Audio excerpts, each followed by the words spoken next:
안녕하세요.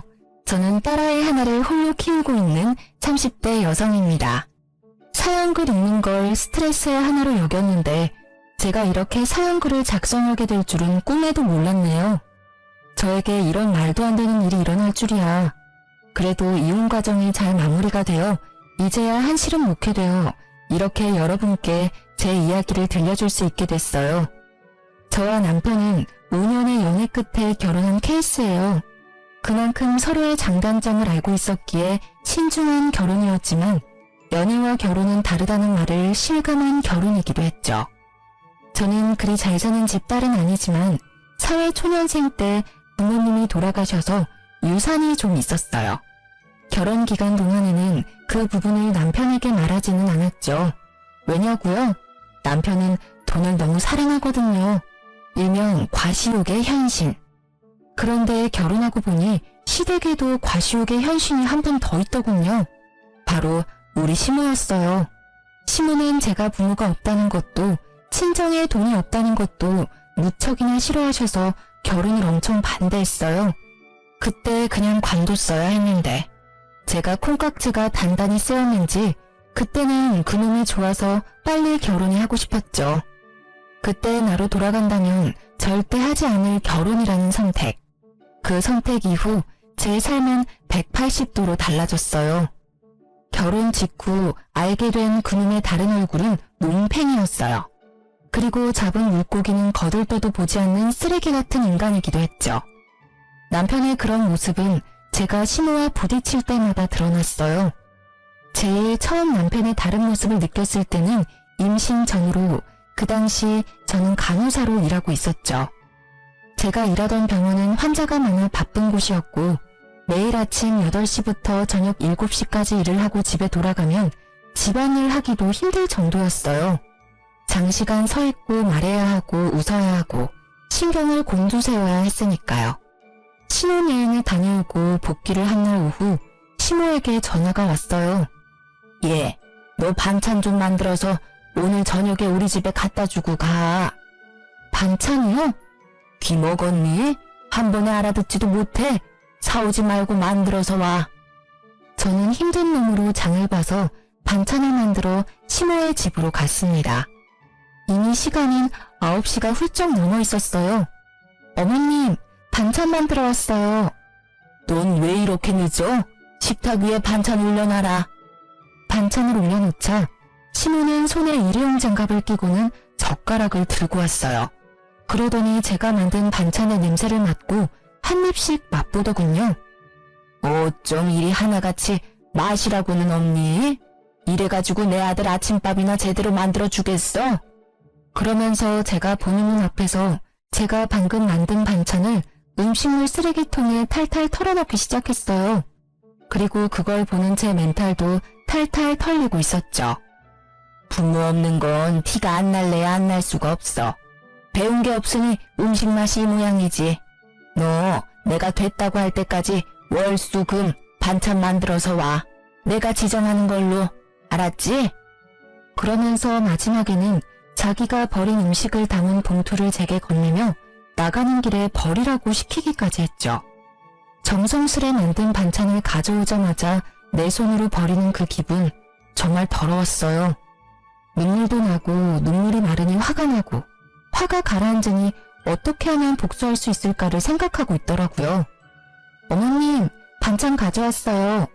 그래, 오늘은 닭갈비, 오이소박이, 시금치 나물이지? 시모가 젓가락을 들어 한 입 넣는 것을 보며 저는 속으로 웃었습니다.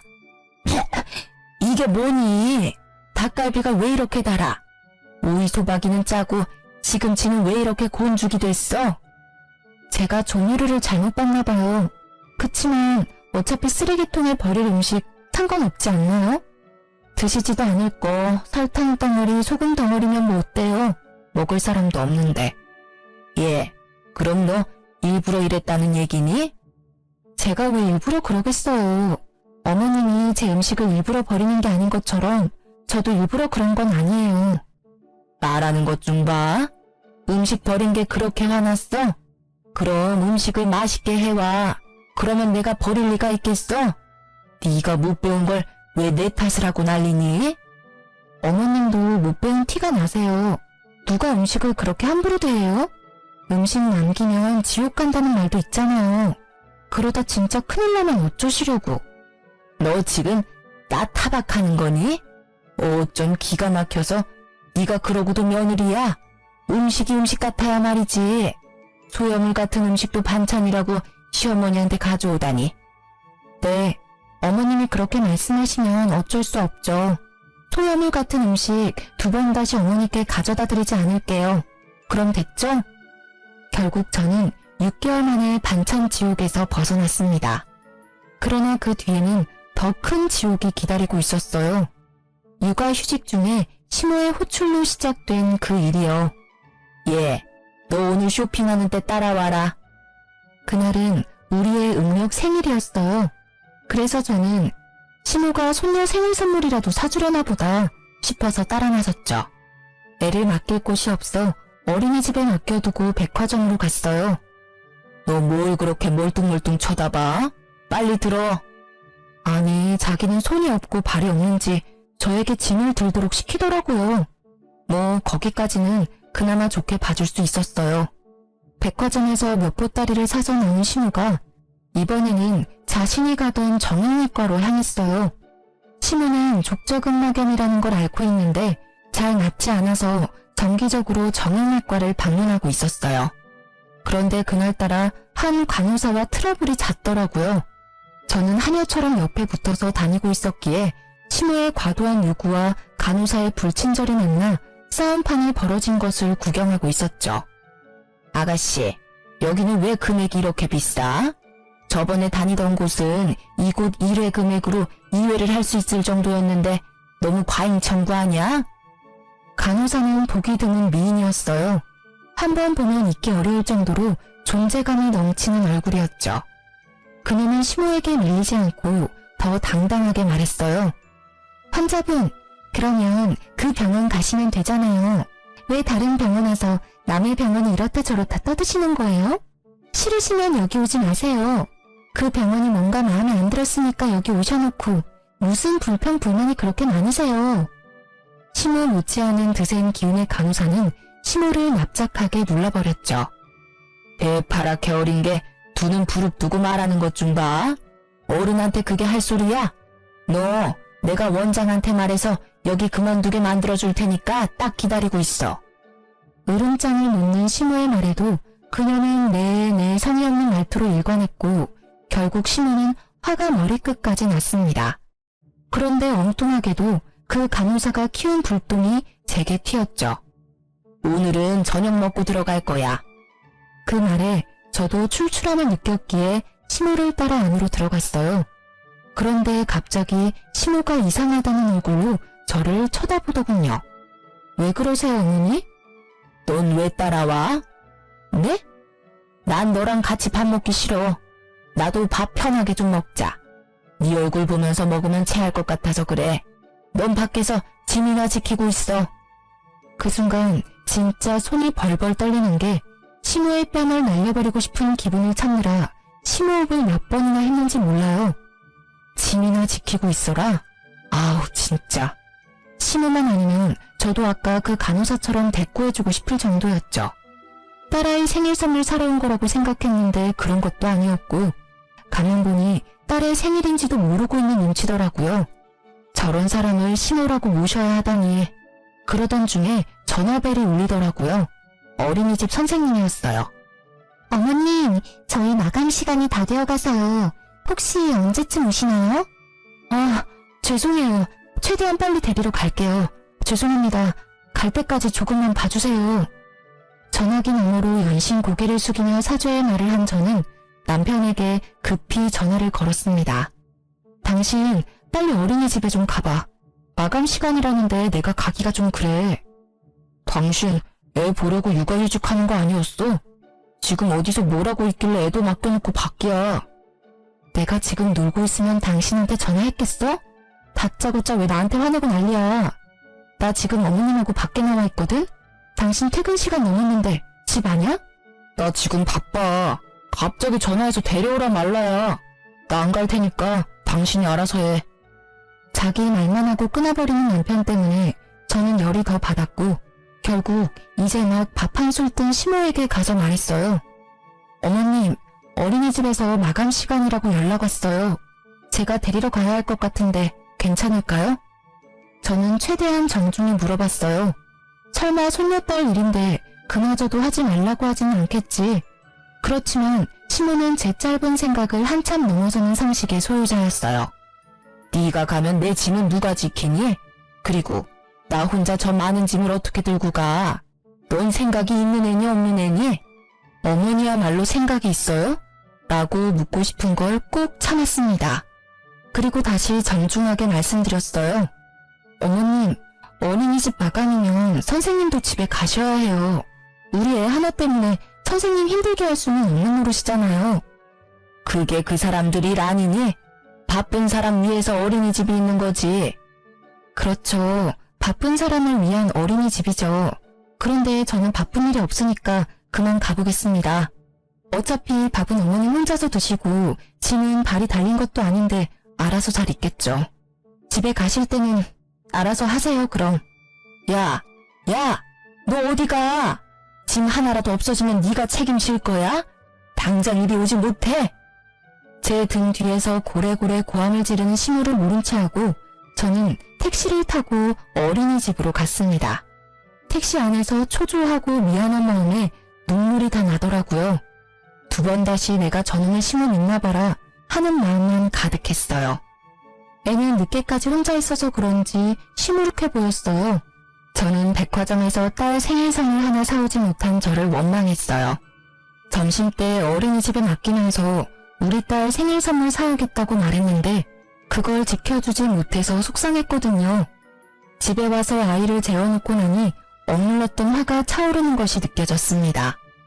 12시가 넘어서야 남편놈이 어슬렁어슬렁 기어들어오더군요. 당신 지금까지 어디서 뭐하다가 오는 거야? 설마 술 마셨어? 그래, 술 한잔 했다. 왜? 마누라가 집에서 보라는 애는 안 보고 싸돌아다녀서 열받아서 한잔 했어. 아이고, 애 좀 데리고 오라고 했더니 한밤중까지 술을 쳐드시고 오셨어?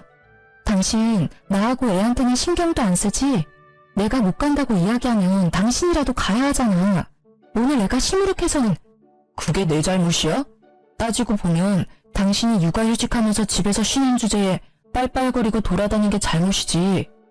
내가 어디 갔었는지는 알고나 하는 말이야? 어머니가 불러서 나갔어. 나더러 짐꾼시키고 어린이집 간다니까 가지 말라고 하더라고. 애기 생일이라 난 또 생일 선물이나 사주려나 싶어서 나갔지. 선물? 선물은커녕 사람을 식물처럼 부리는데 어떻게 둘이 그렇게 똑같아? 똑같이 무신경하고 제멋대로야. 야, 너 우리 엄마 욕하는 거야? 가만히 보면 너는 우리 엄마에 대한 존중이 없어. 엄마가 일부러 그랬겠어? 곤란하니까 그랬겠지. 네 생각만 하지 말고 다른 사람 생각도 좀 해. 아니, 저녁 시간에 어머니는 식사하러 들어가시고는 나한테는 밖에서 짐 지키라는데 당신은 이해가 돼? 나는 어머님이 일부러 그랬다는 생각밖에 안 들어. 며느리 시집살이 시키는 거로밖에 안 보인다고. 밥도 못 먹고 밥 먹는 거 지켜보면서 멀뚱히 서 있는 게 얼마나 비참한지 당신은 이해할 수 있어? 그래서 꼴랑 밥 한 끼 못 먹게 했다고 이 난리야? 그게 그렇게 억울해?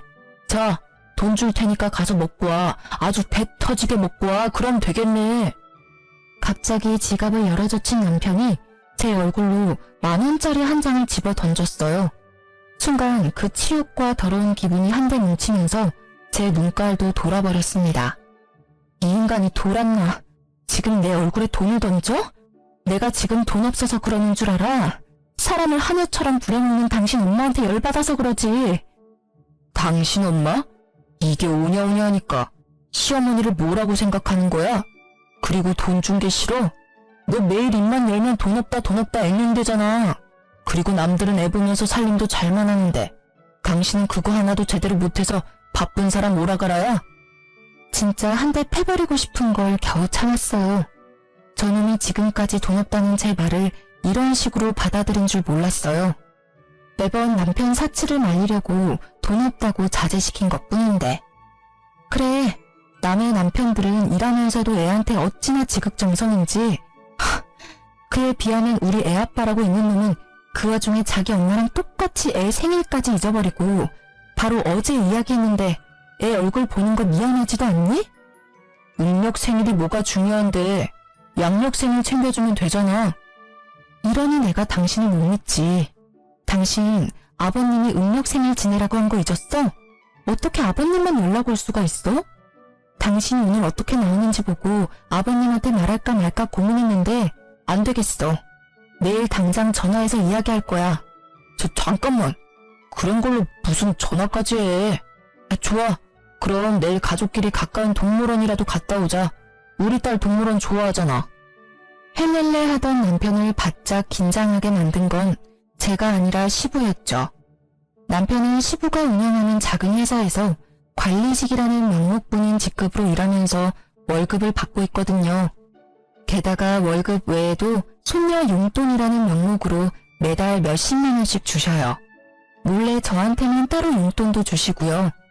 그만큼 시부는 며느리와 손녀딸에게 잘해주셔요. 진짜 남편님한테 화나면 다 때려치고 싶다가도 할아버지 품에서 방긋방긋 미소 짓는 딸 생각에 내가 참자고 포기할 때도 있었어요. 제발 정말로 이제 좀 잘하자. 그리고 당신 어머니한테 말 좀 해줘. 매번 불러내시면 이번에는 진짜 아버님께 말씀드릴 테니까. 그래, 내가 엄마한테 전화해서 잘 처리할게. 잠깐만 기다려봐. 지금 당장 전화할게. 그러더니 생각이 있는지 없는지 새벽 1시에 시모께 전화를 하지 뭐해요. 저는 어이가 없었지만 시모도 된통 당하길 마음으로 막지 않았어요. 엄마는 왜 애 잘 보고 있는 주부를 불러다가 그런 일을 시켜? 그리고 애 손녀 생일을 잊고 사는 할머니가 세상에 어딨어? 이제 2번 다시 와이프 쓸데없는 일에 와이프 불러내지 마. 한 번만 더 그러면 아버지한테 이를 거야. 유치하기 이를 데 없는 아버지에게 이른다는 협박이 이 집에서만은 만능이었어요. 게다가 오밤중에 자기 엄마한테 전화해서 전화리를 치다니. 그래도 제 속은 시원하긴 하더군요. 야, 너 네 안사람 얘기 듣고 이러는 거니? 나도 걔 때문에 힘들었어. 짐꾼으로 불렀는데 휙 가버리고 결국 택시기사님이 옮겨주셨잖니? 엄마, 와이프가 무슨 짐꾼이야? 결국 목소리 큰 놈이 이긴다고 목소리도 크고 막무가내인 남편놈에게 시모가 졌습니다. 데리고 다녀서 미안하다는 말을 끝내 하게 만든 남편이 전화를 끊으며 씩 웃었지만 저는 웃지 못했어요. 아까 전에 남편이 던진 10,000원의 기억이 계속 머릿속에 남아있었으니까요. 그래도 이때는 이혼까지 생각하진 않았어요. 양친이 없는 제게 가족은 바꿀 수 없는 소중한 것이라는 생각이 머릿속에 가득했으니까요. 그런 제게 이혼의 계기를 심어준 건 다른 사건 때문이었어요.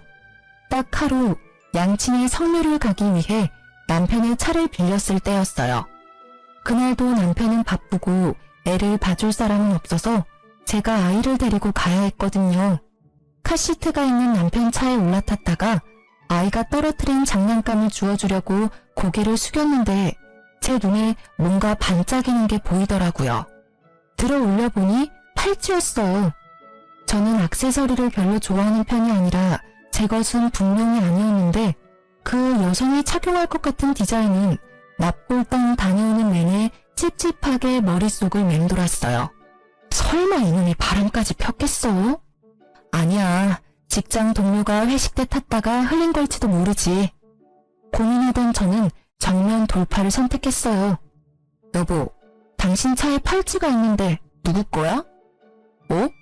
어떻게 생긴 건데? 내 차에 있는 거면 엄마 거 아닐까? 생각보다 태연하게 답하는 남편의 모습에 의심이 살짝 누그러졌지만 혹시 몰라 시모의 집으로 향했어요. 남편 말이 맞다면 어머니한테 돌려주는 게 맞으니까요. 어머님, 혹시 이런 팔찌는 얼마 정도 할까요? 내가 그걸 어떻게 알아? 근데 너 팔찌 샀니? 애 보는 엄마가 무슨 팔찌야? 게다가 딱 봐도 싸구려처럼 보이는데. 하긴 너한테는 딱이긴 하네. 말 한마디 한마디에 빈정거림을 싣는 재주를 가진 시모를 제쳐두고 저는 제게 거짓말을 한 남편에 대한 찜찜함을 견딜 수 없었어요. 팔찌에 대해 알아보니 요즘 젊은 사람들이 선호하는 브랜드라고 하더라고요. 그날 저녁 저는 남편에게 팔찌에 대해 물었어요. 이 팔찌 어머님 거 아니라는데 당신 혹시 어린 여자 맞나? 딱 봐도 젊은 애들이나 할 법한 팔찌잖아. 무슨 소리야. 엄마가 아니면 직원들 중에 누가 떨어뜨렸겠지. 난 진짜로 결백해. 못 믿겠으면 전화 내역, 문자 내역 다 봐봐. 나 목욕하고 올 때까지 열심히 찾아봐. 어차피 아무것도 안 나오겠지만. 그 말을 끝내고 남편은 진짜로 제게 폰을 맡기고는 욕실로 갔어요. 진짜 아닌가? 하며 폰을 뒤지는데 정말 아무것도 없더라고요. 남편에게 미안한 짓을 했다며 뒤로 빠져나오려다 저도 모르게 스팸 차단된 메시지를 들어갔는데 우와, 상간녀와의 불륜 메시지가 끝도 없이 이어지더라고요. 보니까 스팸 차단된 번호는 이 차단된 메시지 내역으로 들어가야만 볼 수 있는 거였더라고요. 내가 못 찾았다면 끝까지 발뺌했을 남편에게 열이 받았지만 일단 먼저 사진부터 쭉 찍었어요. 읽는 것보다는 증거부터 남겨야 하니 후다다닥 찍었죠. 그때 내 눈에 들어온 메시지. 오빠, 택미가 늦어져. 딱 보니 갈 때까지 간 것 같은 이 문자. 빡친 저는 사진 다 찍고 남편 폰을 원래대로 돌려놨어요. 그리고는 제 폰의 녹음 기능을 켜고 놈이 나오기를 기다렸죠.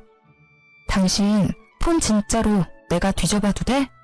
정말 맹세코 바람 안 폈다고 말할 수 있어? 당연하지. 나는 떳떳해. 다 뒤져봐도 돼. 내가 허락할 테니까 마음대로 봐. 남편님의 허락도 맡았겠다.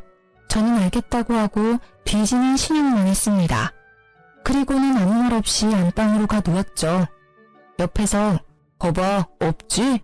하며 의기양양하게 웃는 모습에 한 대 팰까 했지만 참았어요. 마지막 결정적인 한 방을 위해 정말로 영혼까지 끌어모아 참았습니다. 그놈이 출근하고 저는 바빠졌습니다. 찍어놓은 수십 장의 사진을 분석해야 해서요. 그러다 보니 주소를 찍은 문자가 있더군요. 그런데 그 문자 주소가 눈에 익었어요. 어머님이 다니는 정형외과 주소였거든요.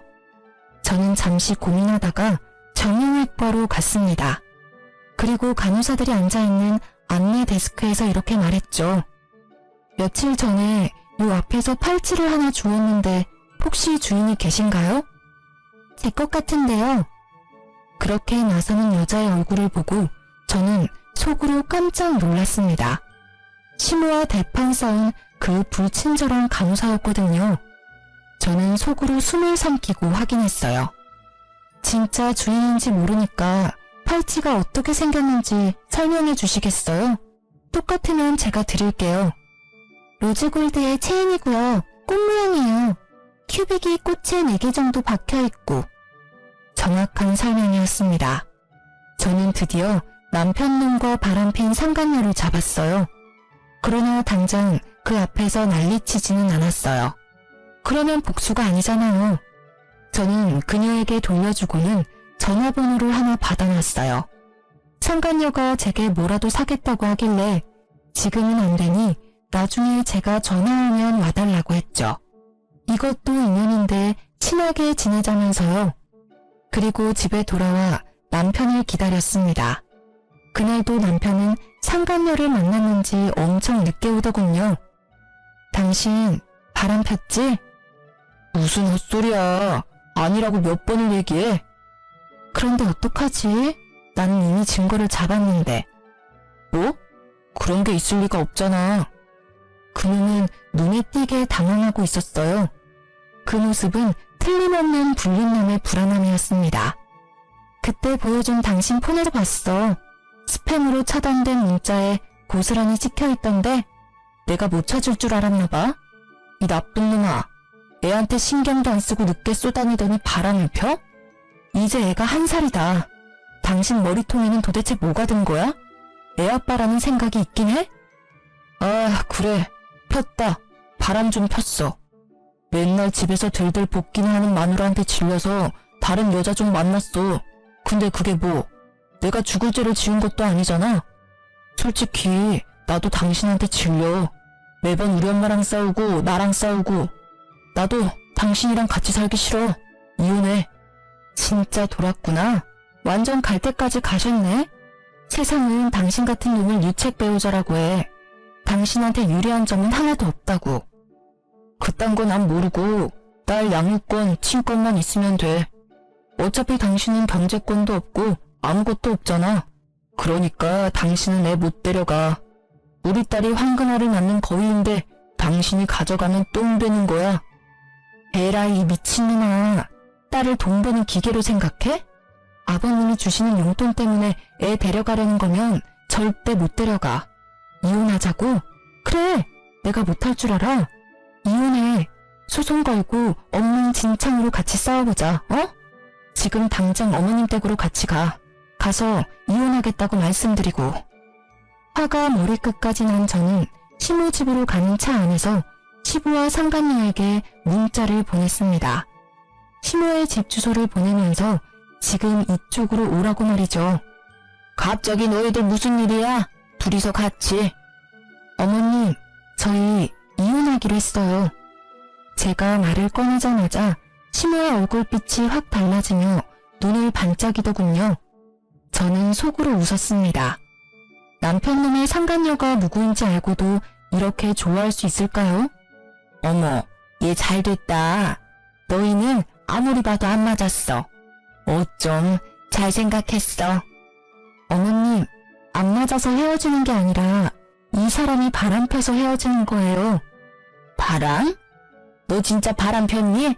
그건 곤란한데. 저는 시모가 맞받아칠 줄 알았는데 시모는 답지 않게 당황스러운 표정을 지어 보였습니다. 곤란한 게 아니라 잘못된 거죠. 어머님은 아들을 어떻게 키우셨길래 그걸 당당하다고 말하는 거죠? 얘는 말은 똑바로 해. 사람이 바람을 피우는 데는 원인 제공을 한 너한테도 문제가 있어. 제가 무슨 원인 제공을 했어요? 제가 제발 좀 여자 만나라고 이 인간한테 여자를 들이밀기를 했어요? 아니면 여자한테 우리 남편 좀 만나달라고 빌기라도 했어요? 말을 참 이상하게 하네요? 잘못은 이 새끼가 했는데 왜 제 탓을 하세요? 네 꼴을 좀 봐. 그걸 나한테 물으면 내가 뭐라고 해야 하니? 네가 이렇게 추레하게 다니니까 네 남편이 바람을 피우지. 얼굴이 못생겼으면 돈이라도 많던가. 세상에 하고 많은 여자 중에 꼭 골라도 이런 애를 골라서는 그래도 이제 헤어진다니 다행이구나. 그게 무슨 소리야? 방문이 열리고 시부가 들어왔습니다. 시부의 얼굴이 열을 받아 벌겋게 달아올라 있었고 시모의 얼굴은 새파랗게 질렸습니다. 야, 너 바람 폈어? 진짜 바람 펴서 며느리랑 헤어지는 거야?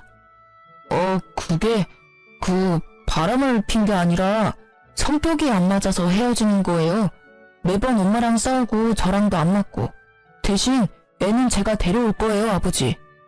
아버님, 그에게 상간녀가 있더라고요. 이게 바람 핀 게 아니면 뭐겠어요? 그 여자랑 결혼하겠다고 저랑 헤어지겠대요. 멍청한 놈, 전화에 몹쓸 놈.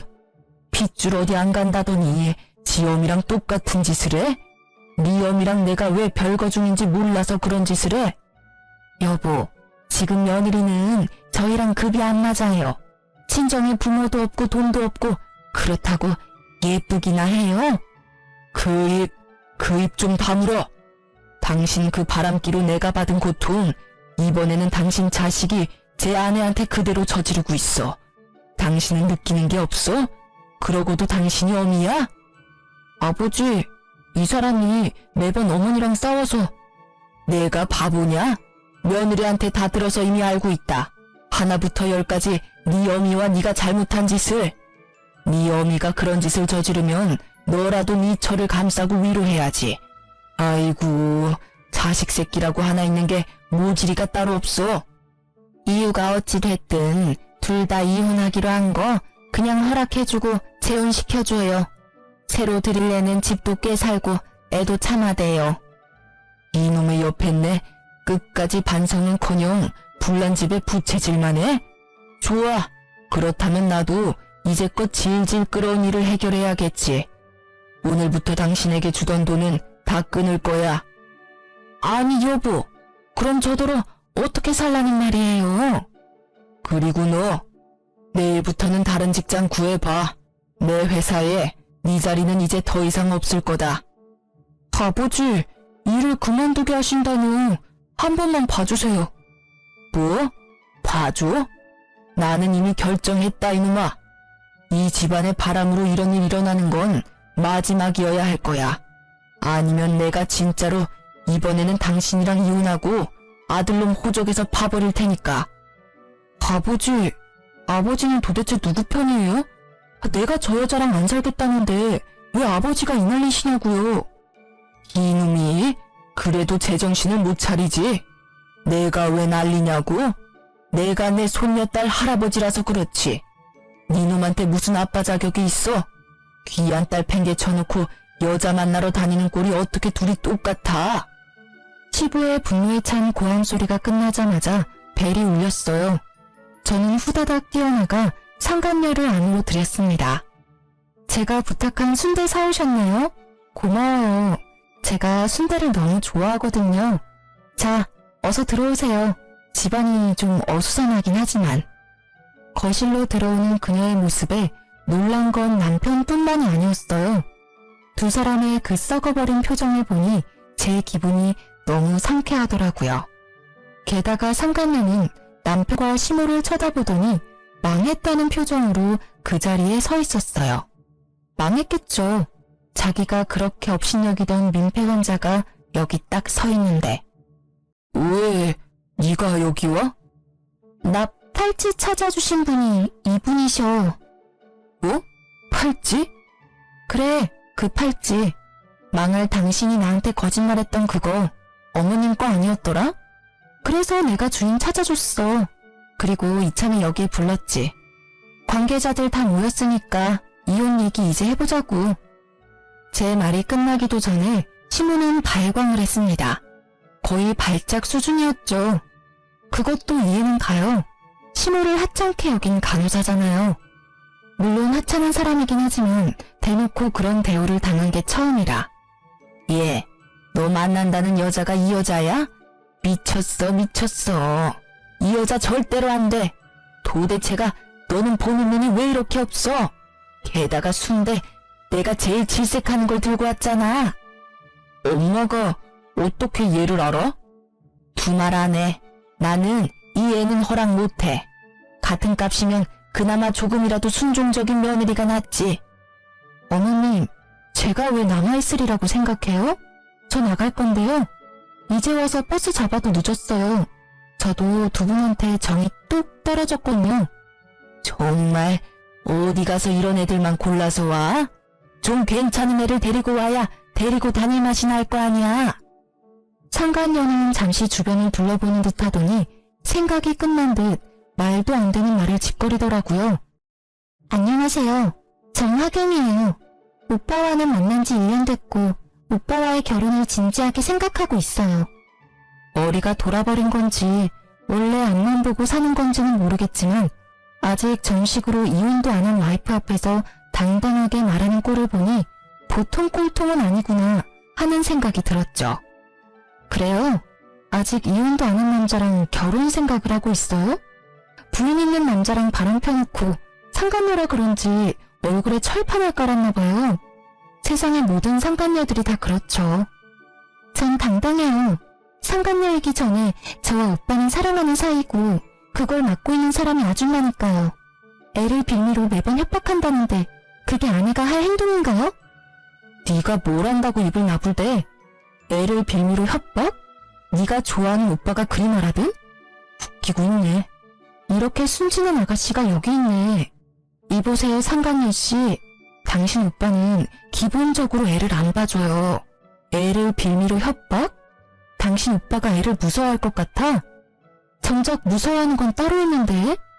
그리고 당신도 애를 가졌다면서 애를 빌미로 합법적인 남편한테 집에 관심 좀 가지라고 말한 와이프랑 애를 빌미로 애 있는 유부남 꼬셔서 결혼하자고 하는 상간녀랑 딱 봐도 누가 진짜 잘못한 건지는 뻔하지 않아? 그만해. 화경이 하는 말 다 100번 울어. 당신이 매번 딸을 방패삼아 나한테 이렇게 하라 저렇게 하라 시키는 게 짜증났다고. 아이고 열분하셨네. 그래요? 네 눈이 먼저 여자를 꼬셨어요? 그래서 잘하는 짓이다. 어린 여자 임신시키고 나니 늙은 마누라는 필요 없다 이거지? 그래. 당신 같은 늙은 호박 나도 필요 없어. 헤어지자니까 왜 사람들을 불러 모아서 일을 크게 만드는데? 아, 제발 나랑 헤어져 줘라. 알았어. 헤어져 줄게.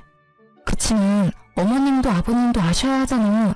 우리가 왜 헤어지는지, 누구에게 잘못이 있는지, 누가 가정을 파탄냈는지. 말만 하면 다 내 탓이지. 그러니 너는 도대체 뭘 잘했다고 그렇게 큰 소리야? 나 잘한 거 없어. 그치만 잘못한 것도 없지. 나는 지금 횡단보도에서 신호 지킴에 서 있다가 뺑소니 당한 기분이거든. 잘못한 게 없어? 매번 엄마랑 싸우고 나한테 이빨 들이댄 게 누군데? 엄마가 처음부터 당신이랑 결혼 반대할 때 알아봤어야 했어. 야, 돈 없이 커서 궁상 맞은 것도 하루 이틀이지. 어떻게 매번 돈 없다고 나를 들들 볶을 수가 있어? 망할 남의 편이 꺼낸 그 말이 비수가 되어 제게 꽂혔지만 저는 등 뒤에 칼 꽂을 생각에 기분이 더 좋아졌어요. 돈 없이 커서 궁상 맞은 나에게 몇 억의 유산이 있다는 걸 알면 이놈은 어떤 반응을 할까 싶었거든요. 솔직히 제가 상간녀를 부르고 남편을 부채질한 건 두 사람이 결혼했으면 하는 마음에서였어요. 저는 이 여자에게 주고 싶었어요. 제가 이 지랄맞은 시무와 남편에게 당한 수모와 치욕스러움을 말이죠. 분명히 이 두 사람은 내가 없으면 다른 사람에게 똑같은 행동을 하겠죠. 이 상간녀가 왜 남편과 결혼하고 싶어 하는지는 눈에 선해요. 딱 봐도 남편은 돈 많게 생겼으니까요. 제발 둘이 결혼해서 너도 나처럼 눈물을 흘리며 고생해봐 하는 마음뿐이었죠. 우리 둘의 설전을 말린 건 시부였습니다. 둘 다 그만해라. 여기서 단단히 내 일러두는데 내가 죽으면 당신하고 당신 아들은 내 유산 받을 생각 꿈에도 하지 마. 내 재산 반은 사회에 환원하고 반은 소녀딸에게 줄 테니까. 그 말만 남기고 시부는 떠났고 남겨진 두 사람은 설마 진짜 그럴 리가 있겠냐며 의외로 낙관적인 생각을 하더라고요. 그래서 제가 그들이 그런 생각을 못하게 진실을 알려줬습니다. 아버님이 저번에 변호사와 유언장 다시 작성했다고 하셨는데 다들 그건 잊고 계시네요. 거기 뭐라고 적혀있을지 궁금하지는 않으신가 봐요? 저는 그렇게 말하고 그 집에서 나왔습니다. 집에서 딸과 제 물건을 챙겨 나오고서는 남편과 이혼소송 진행했어요.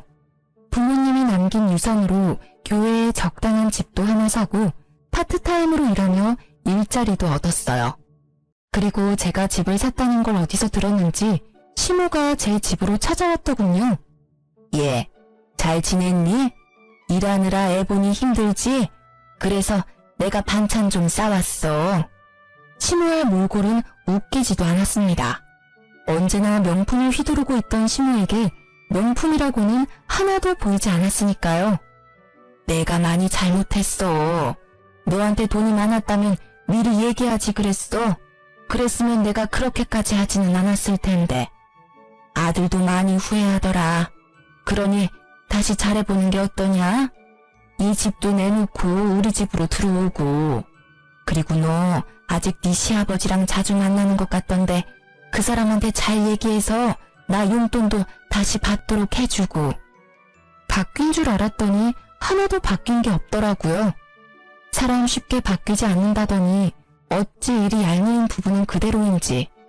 게다가 돈이 많았으면 나를 괴롭히지 않았을 거라는 그 생각이 정말 천박하고 예의 없는 생각이라는 걸 아직 모르더군요. 게다가 용돈을 다시 받을 수 있도록 해달라니. 제게 와서 할 말은 아니잖아요. 시부에게 가서 손이 발휘되도록 빌어야 할 일을 어째서 내게 책임 전가를 시키는지. 저는 쓰레기통을 가져와 시모가 가져온 반찬통 옆에 뒀습니다. 그리고 반찬통을 열어 하나하나 쓰레기통에 집어넣었어요. 반찬을 싸우면 제가 용서할 거라고 생각했어요? 아이고, 뻔뻔한 것도 유전인가 봐요. 아주머니께서 당신 아들한테 저하고 헤어지고 다른 여자랑 잘해보라는 말 했을 때부터 모르는 연 끄는 거예요. 아시겠어요? 그러니 당장 나가세요. 결국 시모는 본전도 못 찾고 터덜터덜 나갔죠. 저는 소금을 들고 시모 뒤를 따라가 문 앞에서 밖으로 소금을 휙휙 쳤습니다. 아주 재수가 더러우려니 이런 일을 당하고. 제가 치는 소금에 어이없는 듯 바라보는 시모를 보며 저는 문을 쾅 닫았습니다. 속이 어찌나 시원하던지. 이 정도쯤 했으면 다시 찾아오지는 않을 거라 생각했는데 다음날 그 인간이 찾아왔더라고요. 남편은 집안에 들어오더니 생각보다 잘 사는 모습을 보고 놀란 것 같더라고요. 그러더니 그 짜증나는 낯짝으로 실실 웃으며 말하더라고요. 엄마가 당신 집에 다녀갔다는 이야기 듣고 들렀어. 잘 살고 있는 거 보니 좋다. 혹시 이혼 다시 생각해 볼 생각 없어? 당신이 원하면 나도 그 여자랑은 인연 끊을게. 내가 왜 당신 같은 놈이랑 다시 재결합을 생각해야 해? 이보세요, 아저씨. 정신 똑바로 차리세요. 지금 그 말부터가 이미 아웃이라고요. 뭐? 내가 원하면 그 여자랑은 인연을 끊어? 야, 이 모자란 놈아.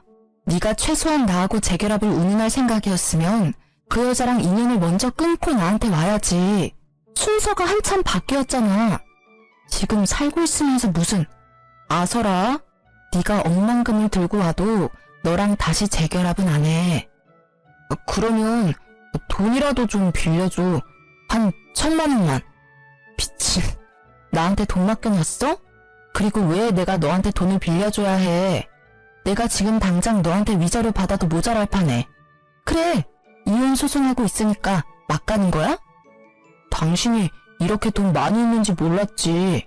있었다는 걸 알았으면 나도 헤어지자고 하진 않았을 거 아니야. 이 말도 진짜 웃기다. 뭐? 돈이 있으면 헤어지자고 하지는 않았을 거라고? 그리고 상간녀랑 분류는 계속 했을 거고? 그게 더 지옥이었겠네. 이러고 보니 내가 너랑 이혼을 결심한 게 올해 들어 제일 잘한 일 같아. 당신이 맨날 돈돈거리니까 내가 다른 여자한테 간 거잖아. 그 부분은 당신이 잘못했다고 생각해. 나 모아놓은 돈도 없는데 일자리도 잃었어. 아버지가 퇴직하고 다른 데 알아보라고 해서. 퇴직금은? 그건 아버지가 내 차 가지고 가셔서 새로 차 샀어. 지금 당장 밥 사 먹을 돈도 없어서 힘들다고. 당신 돈 많아 보이니까. 진짜 달라지지 않은 그 허세와 과시욕에 저는 속으로 혀를 찼습니다. 퇴직금은 못해도 5천 정도는 됐을 텐데 또 비싼 차를 샀겠구나 하는 생각에 웃음이 났어요. 그 상간녀는 지금 속에서 얼마나 열불이 날까 싶어서요.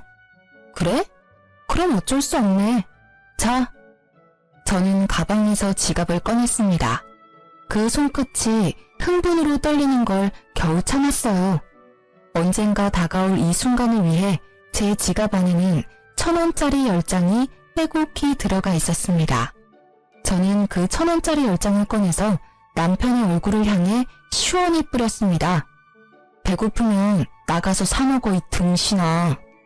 정말 10년 묵은 채증이 내려가는 기분에 저는 숨통이 확 트이는 걸 느꼈어요. 1,000원짜리 세례에 제대로 열받은 남편은 저를 노려보더니 열받아 집을 빠져나갔어요. 그리고 시모에게 했던 대로 따라 나가서 소금을 휙휙 치고는 다시 집으로 돌아왔습니다. 그 뒤로 그 사람들은 제 집에 찾아오지 않았어요. 그 자존심만 센 인간들에게 저희 집은 치욕과 수치스러움의 기억이니까요. 나중에 시부에게 들어보니 시부가 시모 집을 팔아버리는 바람에 상간녀와 전남편 시모가 함께 살게 됐나 봐요. 그 상간녀도 대단한 게 시부의 재력이 탐나는지 언젠가 시부가 전남편을 다시 거둘 거라는 생각 때문이었는지 셋이 같이 살기로 했다더군요. 하지만 전남편과 시모는 그런 상간녀를 저 대신 봉이라고 생각했는지 하나부터 10까지 돈돈거리며 괴롭혔다더라고요. 제대로 빨대 꽂으려고 한 거죠. 나중에 두 사람이 빈털터리에 자기가 본이라는 사실을 뒤늦게 깨달은 상간녀가 시모 명품들을 모조리 들고 도망갔대요. 시모는 상간녀를 잡으려고 눈에 불을 켜고 돌아다니다 결국 못 잡고 집에 붙어 있다고 하고요. 전 남편은 결국 일을 시작했으나 매번 잘려서 현재는 전단지 알바를 하며 살고 있다고 해요. 얼마 전에 그 동네에 들릴 일이 있었는데 다 잃고 기력까지 잃은 시모가 처음에는 못 알아볼 정도로 늙었더라고요. 그 모습에 뿌린 대로 거둔다는 말이 생각났어요. 요즘 여전히 시부와 제 딸은 자주 만나요. 재혼 생각은 글쎄요. 지금으로서는 별 생각 없네요. 사람 일 모르는 거라고 하지만 회복에 시간이 걸릴 것 같아요. 가족이 완성체여야만 행복하다고 생각한 지난날을 반성하며 단 둘뿐인 가족만으로도 행복하게 지내고 있으니까요. 긴 사연글 읽어주셔서 감사합니다.